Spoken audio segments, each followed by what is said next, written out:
Add a bevel. In this video, we'll use crease, uncrease, and bevel. In Fusion 360, we want to carry on with our car hood design. At this point, we've done a lot of work to smooth and clean up the design, but there's always more that we can do. We're going to go to Modify, Crease, and we're going to add a crease to this top edge as well. Once we add that crease, we want to make some changes to the geometry. To do this, I'm going to go to Utilities, Display Mode, and I'm going to move back into Box Mode.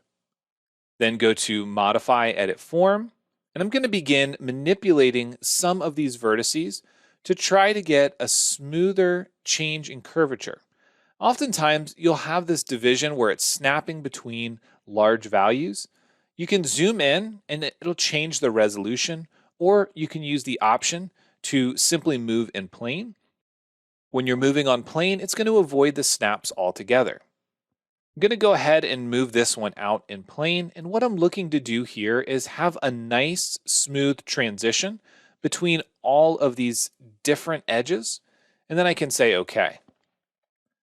I'm going to rotate this back around and go back to a smooth display, and that looks pretty good. So working in the box display model really helped us understand the underlying curvature. But realistically, having a sharp edge on this design is not going to work.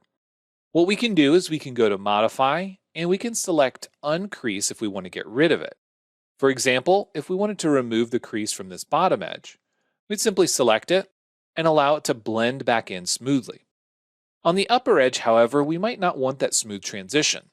We can always go into Modify, and we can use a tool called Beveled Edge. Beveled Edge does work on smooth edges. However, it is most often used when we have a creased edge. I'm going to modify the bevel location, and I'm going to set this to 0.25, and I'm going to change the number of segments to 3 and say OK.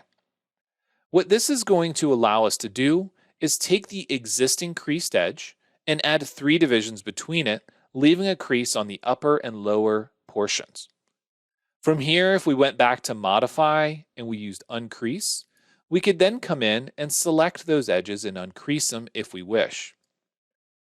In this case, I'm going to go all the way back around, and note that we've now uncreased those, simply adding those divisions in the middle. I'm going to use Undo to bring back those creases because the bevel was the intention.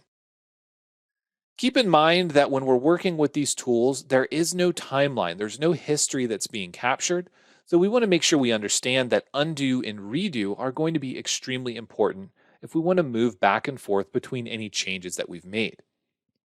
At this point, I might want to keep the bevel, or I might want to get rid of it.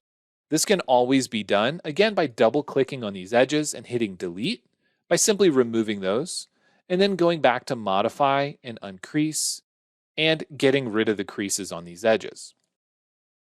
This allows me to leave those 2 edge divisions here, or I can double-click on one, delete, and get rid of it altogether.